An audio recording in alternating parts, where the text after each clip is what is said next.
아브라함을 향한 하나님의 부르심의 여정이 이제 시작됩니다. 먼저 아브라함 그는 어떤 사람이었을까요? 우리가 오늘 본문을 통해 발견할 수 있는 것은 그가 매우 영향력이 있는 사람인 것을 알 수 있습니다. 배우자인 사라는 당연하다 하더라도 그가 고향과 그의 친척, 그가 살고 있던 거주했던 집을 떠났을 때 조카 롯과 하란에서 얻은 소유와 얻은 사람들도 지금 그를 따라가고 있습니다.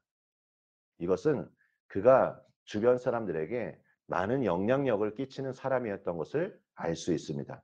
두 번째로는 결단력이 있는 사람입니다. 우리가 잘 알듯이 고향과 친척, 아버지의 집을 떠난다는 것은 쉬운 일이 아닐 것입니다. 이것은 가인에게 내린 형벌과 같이 추방당하는 것과 같은 어려운 문제라고 말할 수 있습니다. 또 그가 하나님의 부르심을 받았던 나이가 몇 살이었습니까? 4절 말씀해 보면 75세였습니다. 자신의 결정 하나로 인하여 자신뿐만 아니라 내 가족까지도 영향을 줄 수 있기 때문에 그가 이렇게 모험적으로 자신의 삶을 나아간다는 것은 그리 쉬운 결정은 아니었을 것입니다. 새로운 곳으로 가는 것에 대한 두려움도 있었을 것입니다. 그는 75년의 인생을 살면서 참 많은 것들을 보았을 것이고 경험했을 것입니다. 하지만 그는 이러한 두려움을 넘어서 하나님의 말씀에 지금 따라 믿음의 여정으로 나아가고 있는 것입니다.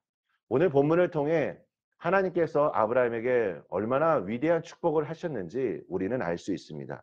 2절과 3절 말씀을 보십시오. 내가 너로 큰 민족을 이루고 내게 복을 주어 내 이름을 창대하게 하리니 너는 복이 될지라. 너를 축복하는 자에게는 내가 복을 내리고 너를 저주하는 자에게는 내가 저주하리니 땅의 모든 족속이 너로 말미암아 복을 얻을 것이라 하신지라. 우리가 이 개역 성경을 통해서 보면 뭐 쉽게 다 이해할 수 있겠지만 이 원문을 통해서 보면 이 3절 후반부의 말씀이 이렇게 우리가 뜻을 풀이할 수 있습니다. 너를 저주하는 자에게 내가 저주하리니 그것이 아니라 너를 경멸하는 자에게 내가 저주할 것이다 라고 말합니다. 그러니까 하나님께서 아브라함을 얼마나 지금 애를 쓰시며 얼마나 축복하시는지 우리는 이 본문을 통해 알 수 있습니다.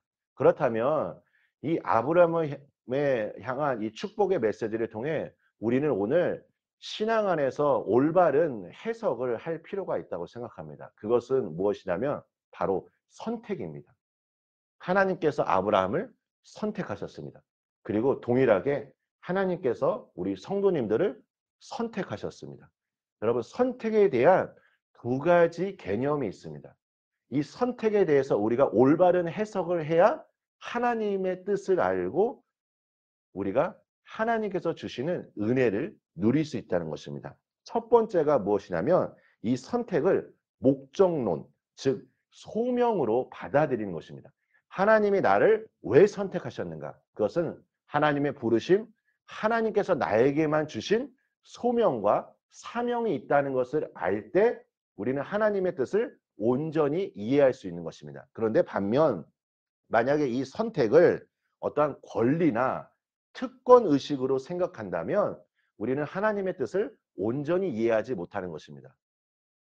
여러분, 하나님께서 나를 선택하셨다는 것에 대해서 나는 정말 특별하구나. 물론 맞습니다. 근데 특별함으로 끝나서는 안 되고 이것이 나를 향한 하나님의 부르심이다. 나를 위해서 하나님께서 무언가를 하시기를 원하시는구나. 이런 소명으로 우리가 받아들여야 한다는 것입니다. 아브라함의 소명의 목적이 무엇입니까? 그 자신에게만 있는 것이 아니라 아브라함을 통해 땅의 모든 족속이 너로 말미암아 복을 받을 것이다 라고 말합니다. 그러니까 우리가 신앙생활할 때 나만 복 받는 것이 아닙니다. 내가 복을 받는 것도 당연한 것이고 나로 인해서 땅에 있는 모든 족속이 하나님의 복을 누릴 수 있게 하는 것이 하나님이 나를 오늘 부르신 목적이라는 것입니다.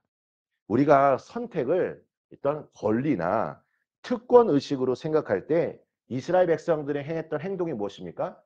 선민의식, 우리 민족이 특별하다, 우리 민족이 우월하다. 여러분 이것은 잘못된 것입니다. 하나님의 온전하신 뜻을 알지 못하는 것입니다. 특권이 아닌 사명으로 이해해야 한다는 것입니다. 우리가 이제 성령의 충만함을 경험했던 그 사도들이 날마다 모이기를 힘썼습니다. 우리 초대교회 모습이 어땠습니까? 기쁨이 충만했습니다. 서로 모여서 떡을 나누었습니다. 얼마나 은혜가 충만합니까? 여러분 변화산에서 이 제자들이 그 예수님의 그 놀라운 모습을 보고 말했던 고백을 기억하십니까? 베드로가 예수님께 말합니다. 주여, 우리가 여기 있는 것이 너무나 좋습니다. 우리 사랑하는 성도님들, 우리 반석교회를 생각하며 이러한 교회를 꿈꾸고 있다는 것을 잘 압니다. 어떤 교회죠? 날마다 모이기를 힘쓰고 모일 때마다 예배드릴 때 기쁨이 충만하고 우리가 서로 함께 주 안에서 교제하고 사랑을 나누는 이러한 공동체, 이러한 공동체를 누구나 꿈꿀 것입니다. 그리고 이 공동체에 거하면 이 공동체가 너무나 좋다라고 생각할 것입니다. 그런데 여기서 머물러서는 안 됩니다. 예루살렘 교회의 모습이 물론 핍박이 있었지만 그 내부 안에서는 너무나 좋았습니다. 하지만 그들이 이 선교 중심적인 하나님의 소명을 이해하지 못했을 때 사도행전 8장 1절에 어떠한 일이 일어났냐면 그날에 예루살렘에 있는 교회에 큰 박해가 있어 사도 외에는 다 유대와 사마리아와 모든 땅으로 흩어지니라. 너무나 좋은 공동체의 모습이었는데 하나님의 온전하신 하나님의 어떤 큰 그림을 이해하지 못한 교회의 모습을 보고 하나님께서 어떻게 하십니까? 박해, 고통이라는 상황을 통해 지금 예루살렘에 있는 교회 교인들을 주변으로 흩어지게 했다는 것입니다. 그렇다면 우리 교회가 추구해야 할 것은 두 가지입니다. 첫 번째로는 초대교회에 가지고 있었던 모습처럼 예배를 드리면서 너무나 기쁜 거예요. 그리고 서로 주 안에서 함께 사랑으로 교제하는 겁니다.